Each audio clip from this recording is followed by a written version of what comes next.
좋아요, 구독! 네, 이번 시간 ISL 이지환 대표와 증시 전반을 점검해보는 증시 인사이트 시간 갖도록 하겠습니다. 만나보도록 할게요. 안녕하세요, 대표님. 네, 안녕하세요. 이지환입니다. 네, 전거래일이죠. 금요일, 지난주 금요일 미국 증시 5거래일 만에 상승 전환하는 모습 보였습니다. FOMC 후에 충격을 좀 만회하는 모습이다라고 평가받기도 했는데 10월에 미국의 고용지표도 발표가 됐어요. 이를 두고 좀 해석이 엇갈린 상황입니다. 한 주간의 국내외 증시 동향 먼저 점검해 봐 주시죠. 일단 이제 지난주 금요일날 미국의 고용지표가 발표되면서 사실 처음에 이제 예상치를 상회한다라고 평가가 나오면서 주가가 급락을 했다가 바로 이제 급등하는 모습을 보였습니다. 고용지표를 보면 실업률이 예상보다 소폭 안 좋게 나왔고 특히 이제 시간당 임금 상승률이 최근 내 처음으로 이제 5% 이하로 떨어지면서 임금 상승률이 이제 처음으로 꺾이는 모습을 보여줬는데 아마도 이제 이 부분이 고용지표가 타이트하다라는 부분을 좀 완화시켜주는 효과가 나오면서 금리 인상 속도 조절 요인이 다시 대두가 되면서 미국 증시는 반등을 보여줬고 이런 부분이 이제 우리 증시에도 오늘 어느 정도 훈풍이 좀 불고 있습니다. 특히 우리 증시 같은 경우에는 미국 증시에 비해서 상대적으로 상당히 등락폭이 좋지 않았는데요. 오히려 이제 FOMC 이후에 외국의 수급을 바탕으로 좀 좋아질 수 있는 여지가 있습니다. 특히 지난주에 이제 FOMC 파월의 강행 발언이 이어지면서 미국 증시가 낙폭이 상당히 컸는데도 불구하고 우리 증시는 낙폭이 상당히 제한적이었습니다. 미국 증시도 이전에 FOMC와 경우를 좀 보면 파월의 강경 발언 이후에 직전 저점을 이제 훼손시키면서 내려가는 추세적 하락과는 좀 다른 모습을 보여줬는데요. 특히 이제 빅스 지수 차트를 잠깐 좀 보면 지난주 FOMC 결과가 발표될 때 사실 빅스 지수가 변동성이 2% 중반밖에 나오지 않았습니다. 그러니까 예전에는 빅스 지수가 거의 7, 8% 이상 급등하면서 하방 쪽으로 급격히 몰리는 쏠림 현상이 나왔다면 이번에는 오히려 변동성이 좀 제한되었고 특히 FOMC 결과가 나온 다음 날 나스닥이 급락했음에도 불구하고 오히려 빅스 지수가 하락하는 모습을 보여주면서 이 빅스 지수는 미국에서 선물옵션에서 하방 배팅을 하는 가장 기준이 되는 지표 중에 하나인데 그렇게 본다면 미국 증시에서 선물옵션으로 강하게 하방 쪽으로 미는 물량이 이번에는 유입되지 않았다라는 관점을 본다면 시장은 이전의 FOMC와는 상당히 다른 양상을 보이고 있다. 이렇게 좀 평가를 좀 하시는 게 맞을 것 같고요. 그렇게 본다면 지금부터 이제 시장은 조금 긍정적으로 볼 필요가 있고 특히 우리 증시는 이번 주에 이제 옵션 만기일이 좀 겹치지만 외국인들의 그동안 코스피 시장에서 7월 이후에 9조 원에 가까운 상당히 큰 폭의 매수가 유입되어 있기 때문에 이걸 바탕으로 해서 지금은 좀 긍정적으로 시장을 볼 필요가 있다. 이렇게 말씀을 드리겠습니다. 네, 최근 국내 증시 동향에 대해서 살펴봐 주셨습니다. 미국의 이 고용 타이트한 상황이 좀 완화되는 효과로 증시 훈풍이 일어났다라는 이야기를 해주셨는데요. 이전과 FOMC의 충격이 좀 다른 양상으로 펼쳐질 것이고 긍정적으로 작용하게 될 것이다라는 이야기 덧붙여 주셨습니다. 한편 미국의 중간선거 이제 이틀 남았습니다. 양당이 승리를 예단할 수 없는 초접전의 상황 펼쳐지고 있는 상황인데요. 그렇다면 이 미국의 중간선거 이후에 투자자들이 좀 최우선으로 살펴보아야 할 요인이 무엇인지 또한 그 이후의 증시 여파 어떻게 될 것인지 살펴봐 주시죠. 일단 이제 우리가 단순하게 이제 생각해 봤을 때는 이제 민주당이 이기느냐 혹은 이제 공화당이 승리하에 따라서 어느 정도 정책적 변화가 있을 수 있다. 특히 이제 민주당은 그동안 이제 바이든 정부가 출범한 이후에 여러 가지 정책적인 부분에서 많이 막히면서 이걸 이제 인플레이션 감축 법안이라는 하나의 테두리 안에 모든 정책을 다 집어넣습니다. 여기에는 아메리칸 퍼스트, 중국 견제 그리고 신재생 에너지와 같은 기후 협약에서 못 통과시켰던 부분들 모든 부분이 이제 망라되어서 들어와 있는데 만약에 이제 공화당에서 승리한다면 이런 민주당의 정책적 일부가 좀 타격을 입을 수 있고 특히 이제 신재생 에너지 관련된 부분에서 타격이 조금 불가피할 수 있다라는 부분들이 단기적인 관점으로 투자하시는 분들한테 영향을 좀 줄 수 있고 오늘 이제 태양광 관련된 부분이 급락하는 것도 일단 그런 맥락에서 우리가 조금 이해를 해볼 필요가 있습니다. 반면에 이제 민주당이 만약에 승리를 하게 된다면 인플레이션 감축 법안에 들어와 있는 이런 모든 정책들이 좀 순조롭게 진행이 될 수 있다. 다만 우리가 이제 과거의 중간선거 사례를 좀 본다면 중간선거가 있던 해에 지수는 4분기의 전략 구간 선거를 기점으로 뒤로 갈수록 지수 흐름은 좋았다. 다만 전반적으로 본다면 이 중간선거 자체가 그렇게 증시의 성패에 따라서 큰 영향을 주지는 않았습니다. 그러니까 예를 들어서 중간선거에서 여당이 대부분 승리한 경우가 사실 별로 없었습니다.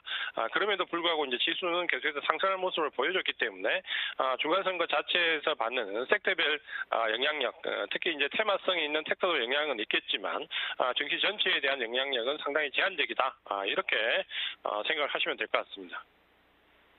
네, 중간 선거를 앞두고 초접전의 상황인데 그 이후에 증시의 영향에 대해서 살펴봐 주셨습니다. 이 글로벌 금융 시장에서 중국의 리오프닝 기대감이 다시 작용되고 있습니다.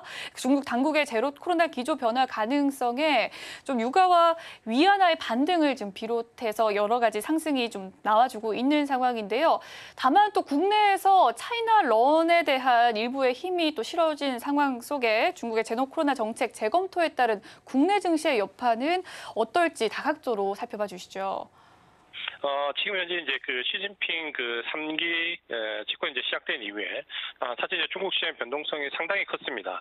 우리가 이제 시진핑 집권 이후에 여러 가지 이제 전인대에서 나왔던 좀 우려스러운 모습 때문에 사실 이제 글로벌 증시가 상당히 우려감으로 반응을 했고 중국 증시가 급락하는 모습을 보였습니다. 하지만 우리가 그 정치와 경제를 좀 분리해서 생각을 해보면 이전에 중국은 사실 2년 전부터 규제에 관련돼 있는 정책이 일괄되게 진행되어 왔습니다. 우리가 잘 알고 있는 뭐 플랫폼 규제부터 해서 교육 관련된 규제, 그동안 이제 중국 증시는 거의 이제 폭탄을 맞다시피 할 정도로 각종 규제 정책에 억압되어 왔습니다. 하지만 이제 우리가 이런 걸 본다면 오히려 시진핑 주석의 3기 연임이 확정되고 나면 이전에 그 채찍 위주의 경제 정책에서 오히려 이제 당근 정책으로 좀 바뀔 수 있는 여지가 오히려 더 생길 수 있습니다. 그 예로 이번에 시진핑 3기 연임 이후에 나왔던 첫 번째 정책이 바로 외국인 투자 안정화 조치 정책인데요. 그러니까 이 정책에 나온 이유는 물론 중국에서 그 자금이 런업되는 상황을 우려하는 부분도 있지만 중국이 시장 친화적인 경제 정책에서는 변함이 없다라는 의지를 좀 보여줬습니다. 이런 이제 외국인 투자 안정화 조치 이후에 특히 이제 중국의 그 경기 부양책에 대한 기대감도 상당히 커져가면서 정치적으로는 불안한 부분이 어느 정도 해소가 되고 나면 오히려 경제적으로는 이전 한 2년 동안 계속해서 채찍에 해당하는 어려운 시기를 겪어왔기 때문에 오히려 여기서는 이제 당근 정책에 나올 수 있는 부분이 있기 때문에 이런 부분들이 증시에 영향을 주면서 지금 중국 증시가 가파르게 반등하는 모습을 좀 보여주고 있습니다. 이런 부분을 이제 감안하면 우리 증시는 중국이 지금 현재 미국과의 관계에서 나오는 인플레이션 감축 법안에 해당되는 반도체를 비롯해서 중국의 테크 관련돼 있는 규제가 어느 수준에서 우리한테 영향을 미칠 것인가라는 부분에서 우려감이 좀 커질 수 있는 부분과 중국과 관련돼 있는 소비주들이 지금 현재 이제 바닥 하행 과정에 있는데 여기서 확실하게 이제 바닥 하행 과정을 거칠 수 있느냐라는 두 가지 측면에서 생각을 해볼 필요가 있습니다. 테크 관련된 규제는 지금 현재 우리나라 증시에 유입되고 있는 외국인 자금들이 반도체를 비롯한 IT 자금의 거의 80% 이상 자금이 이제 그쪽으로 쏠리고 있는데 가장 큰 이유가 우리가 냉정하게 삼성전자나 SK 하이닉스를 들여다본다면 이번에 미국의 인플레이션 감축 법안에 따라서 중국과 관련된 규제는 오히려 중국의 생산 기반을 가지고 있는 삼성전자 하이닉스 같은 경우에는 사실 그렇게 미치는 장사가 없습니다. 그렇게 본다면 오히려 수혜를 조금 받을 수 있는 부분도 분명히 부각이 될 것이고 특히 이제 중국 소비자와 관련된 부분에서는 이전에 우리가 상당히 오랫동안 그 어떻게 보면 팬데믹 이전부터 주가 조정을 상당히 큰 폭으로 겪어왔던 게 우려감이 이번에 이 중국의 새로운 당근 정책으로 인해서 오히려 바닥을 좀 잡아 나갈 수 있는 여지가 사실은 좀 형성되고 있습니다. 그동안 이제 뭐 화장품을 비롯해서 중국 소비주들이 겪어왔던 이런 그 가대한 낙폭은 좀 이제 지금부터 바닥을 서서히 잡아나가는 과정으로 좀 본다면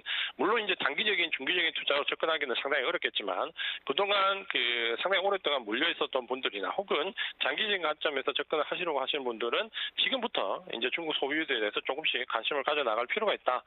이렇게 말씀을 드리겠습니다.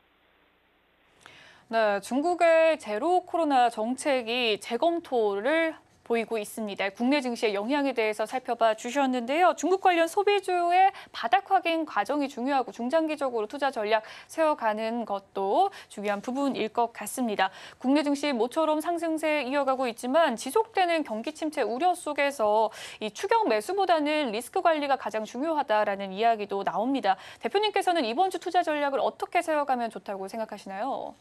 일단은 지금 현재 종목별 변동성이 상당히 크게 나오고 있습니다. 같은 섹터 내에서 종목들도 상당히 그 주가가 차별화되는 현상이 나오는데, 지금 현재 이제 미국 증시를 보더라도 같은 빅테크 기업 내에서 주가는 완전히 차별화되는 모습을 보여주고 있습니다.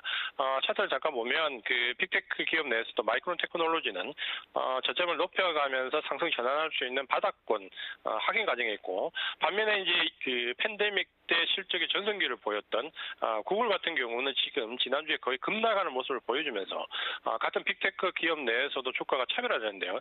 이런 현상은 우리 증시에서도 역시 굉장히 크게 변동성이 반영이 되고 있습니다. 특히 외국인들의 지금 코스피 유입되고 있는 자금이 반도체를 비롯해서 2차전지 일부에 쏠림 현상이 나오면서 이런 매수세를 받지 못하는 커뮤니케이션 관련 종목들을 비롯해서 다른 여타 IT 기업은 그렇게 상황이 좋지가 않습니다. 그러니까 이런 부분들을 우리가 조금 감안한다면 지금은 철저하게 중장기적인 외국인 매수세가 유입되는 종목들 위주로 매수세를 조금 한정지을 필요가 있는데, 아마도 이제 여기서 주도주가 나올 가능성이 크고, 특히 이번 주가 그 목요일 날 우리는 옵션 만기일입니다. 미국 지수와 중국 지수의 그 상한 구간을 좀 본다면 이번 주에 중간에 조금 쉬어갈 수 있는 모습이 나올 수 있는데, 우리 증시도 아마 옵션 만기일 전후로 해서 바닥권 상승 이후에 일부 조정의 움직임이 좀 나올 수 있습니다. 만약에 이제 이번 주에 그런 그 주 후반부에 그런 조정의 움직임이 나온다면 오히려 이제 주도주를 조금 매수할 수 있는 기회로 삼는 게 좀 좋을 것 같고, 우리가 그동안 오랫동안 너무나 그 낙폭에 익숙해져 있고 하락에 익숙해져 있다 보니까 시장의 어떤 바닥권 논리에서 바뀌는 변화를 인지하기가 참 쉽지가 않습니다. 특히 그동안 이제 외국인들의 매도세에 집중적으로 눌렸던 우리가 7월 이후, 그러니까 지난번 7월달 저점 형성한 이후에 이번 그 저점까지 다이버전스 관점으로 본다면 그 7월달 이후에 약 4개월에 걸쳐서 외국인들은 코스피 시장에서 거의 9조 원이라는 상당히 큰 금액을 매수를 했습니다. 그러니까 이런 부분들이 바닥권에 지금 현재 유입이 되어 있다라고 본다면 이번 그 상승 랠리가 만에 하나 이제 베어마켓 랠리라고 규정을 하더라도 생각하는 것 이상의 상승폭이 좀 나올 수 있습니다. 특히 외국인 매수세가 집중적으로 유입되는 종목들 위주에서는 상승폭이 더 클 수 있는데요. 그러니까 이런 부분들을 본다면 지금은 외국인 매수세가 유입되는 일부 IT, 반도체나 2차 전지, 특히 이제 반도체는 전방산업, 2차 전지는 이제 소재와 부품까지 좀 확대를 해서 볼 필요가 있고, 이제 자동차 그 최근에 그 오늘 그 자동차 관련되어 있는 그 현대차 관련된 호재가 좀 나왔는데, 자동차를 비롯한 임의 소비재 일부에서도 실적이 거의 바닥론에 접근했거나 혹은 실적이 개선되는 종목들 위주로 선별적으로 외국인의 매수세가 유입되는 종목들 위주로 매수를 좀 확대해 나갈 필요가 있습니다. 그래서 이번 주는 외국인이 매수하는 종목들 위주로 주 중반 옵션 만기일 전후 조정을 좀 겪을 때 주도주 비중을 조금 확대해 나가는 전략으로 대응을 하자, 이렇게 말씀을 드리겠습니다. 좋아요, 구독!